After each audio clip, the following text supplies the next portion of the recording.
Selamat sore semuanya. Perkenalkan saya Angelika Eka Perdana dengan NIM F1081221074. Pada kali ini saya akan melakukan presentasi mengenai peningkatan kemampuan berbahasa lisan.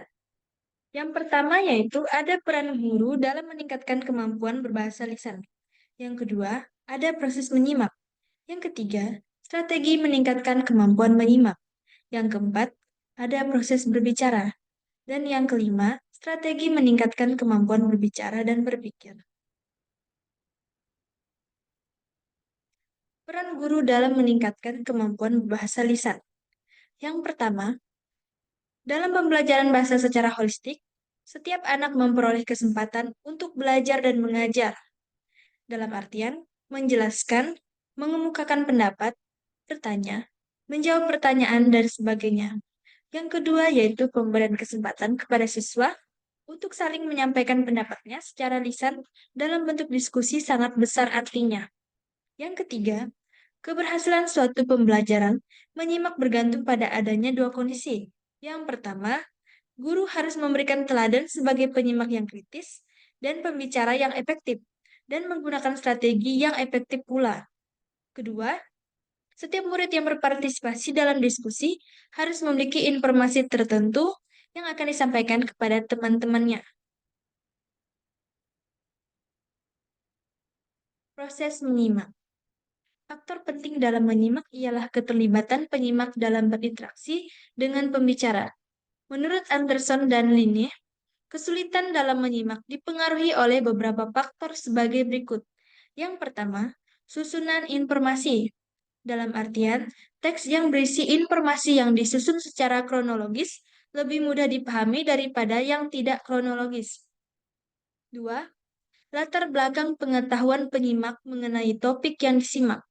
Yang ketiga, kelengkapan dan kejelasan disajikan eksplisit informasi yang disimak. Yang keempat, pembicara lebih menggunakan kata ganti daripada menggunakan kata benda secara lengkap, maka teks sulit dipahami. Yang kelima, yang dideskripsikan dalam teks yang disimak mengandung hubungan strategis ataulah hubungan dinamis. Strategi meningkatkan kemampuan menyimak. Berbagai strategi yang dapat digunakan untuk meningkatkan kemampuan menyimak. Guru dapat memberikan cerita yang tidak terlalu panjang di kelas. Namun sebelum membaca, guru harus mendiskusikan etika atau sopan santun dalam menyimak antara kritik konstruktif atau negatif. Diskusi tersebut hendaknya menekankan harapan agar siswa saling menghormati dan membina kesetiakawanan. Guru sebagai penyimak. Dalam kelas yang efektif, guru memberikan penekanan pada keterampilan menyimak, seperti halnya pada kemampuan membaca dan menulis. Menyimak merupakan sarana yang utama untuk belajar. Ingatkan siswa bahwa menjadi penyimak yang baik sama pentingnya dengan menjadi pembicara yang efektif. Partisipasi kelompok. Pertama, kerja kelompok dapat menolong siswa mengembangkan sikap sosial yang positif, memberikan penguatan keterampilan berbahasa yang spesifik, dan membantu guru menyelenggarakan pembelajaran yang sebaik mungkin. Yang kedua, keuntungan dari kelompok tersebut terletak pada bantuan dari teman dan terjadinya kegiatan belajar. Tiga, keberhasilan kelompok biasanya merupakan pencerminan perencanaan dan upaya-upaya persiapan guru. Keberhasilan suatu kelompok juga bergantung pada kerjasama setiap anggota. Proses berbicara. Yang pertama, kegiatan berbicara dilakukan untuk mengadakan hubungan sosial, misalnya percakapan dalam suatu pesta. Yang kedua, kegiatan berbicara untuk melaksanakan suatu layanan. Yang ketiga, dalam proses belajar berbahasa di sekolah, anak mengembangkan kemampuan secara vertikal. Maksudnya, mereka sudah dapat mengungkapkan pesan secara lengkap meskipun belum sempurna.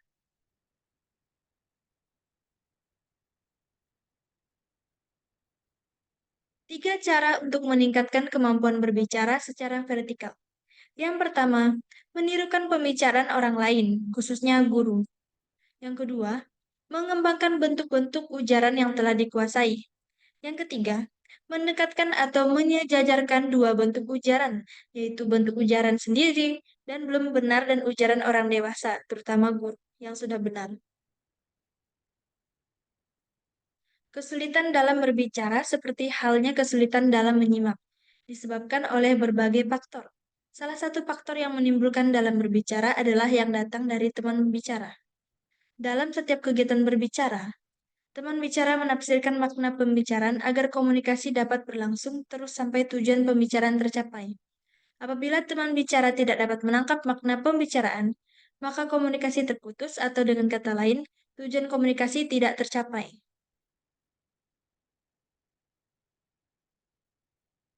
Proses berbicara dengan berbagai jenis kegiatan. Yang pertama, ada percakapan. A. Memulai percakapan. Untuk memulai percakapan, cara yang dapat dilakukan yaitu meminta siswa untuk berbicara besar, mengajukan pertanyaan secara terbuka. Yang B. Menjaga berlangsungnya percakapan. Siswa diarahkan bertindak sopan dalam melakukan percakapan dan saling memberikan dukungan. Apabila terjadi perbedaan pendapat selama mengadakan percakapan, siswa dibimbing mengatasinya dengan baik sehingga tidak terjadi pertengkaran. Yang bagian C, mengakhiri percakapan. Pada akhir percakapan, siswa seharusnya sudah dapat mencapai suatu persetujuan, sudah menjawab semua pertanyaan atau sudah melaksanakan tugas dengan baik.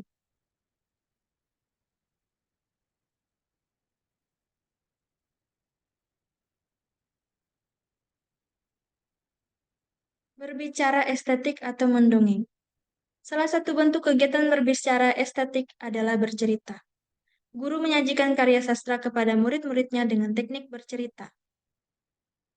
Adapun langkah-langkah dalam bercerita adalah sebagai berikut.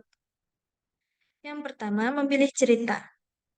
Dalam memilih cerita supaya menarik, harus mempertimbangkan. Yang pertama, cerita tersebut sederhana dengan alur cerita yang jelas. Yang kedua, memiliki awal, pertengahan, dan akhir yang jelas.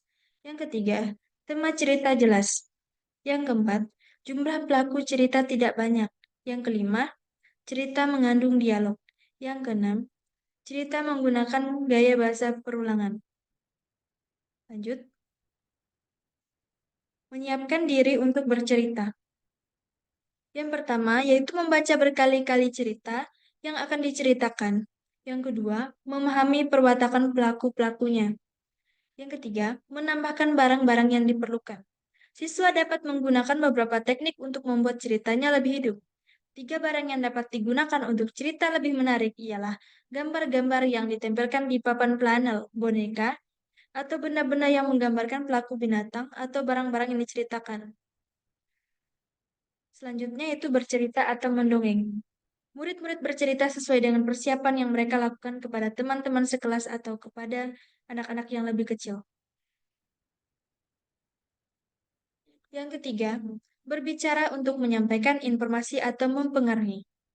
Kegiatan yang termasuk jenis kegiatan ini ialah melaporkan secara lisan, melakukan wawancara, dan berdebat. Langkah-langkah dalam melaporkan informasi secara lisan ialah memilih topik, mengumpulkan dan menyusun informasi, mengumpulkan benda-benda untuk memvisualkan informasi, dan menyajikan laporan. Kegiatan dramatik. Bermain drama merupakan media bagi siswa untuk menggunakan bahasa verbal dan nonverbal dalam konteks yang bermakna. Kegiatan drama memiliki kekuatan sebagai suatu teknik pembelajaran bahasa karena melibatkan siswa dalam kegiatan berpikir logis dan kreatif, memberikan pengalaman belajar secara aktif dan memadukan empat keterampilan bahasa. Strategi meningkatkan kemampuan berbicara dan berpikir. Kegiatan mengembangkan keterampilan berpikir. Yang pertama yaitu mengajukan pertanyaan terbuka. Yang kedua, menyajikan informasi atau laporan secara lisan. Yang ketiga, yaitu berpidato. Yang keempat, diskusi kelompok. Yang kelima, menghibur atau menyajikan pertunjukan. Yang keenam, sandiwara boneka. Yang ketujuh, bercerita atau membaca puisi secara kor. Yang kedelapan, bermain drama. Yang kesembilan, curah pendapat. Yang kesepuluh yaitu wawancara. Yang kesebelas yaitu bercakap-cakap. Dan yang kedua belas yaitu bertelepon. Demikian presentasi dari saya. Mohon maaf apabila ada kekurangan dari segi pengucapan. Sekian dan terima kasih.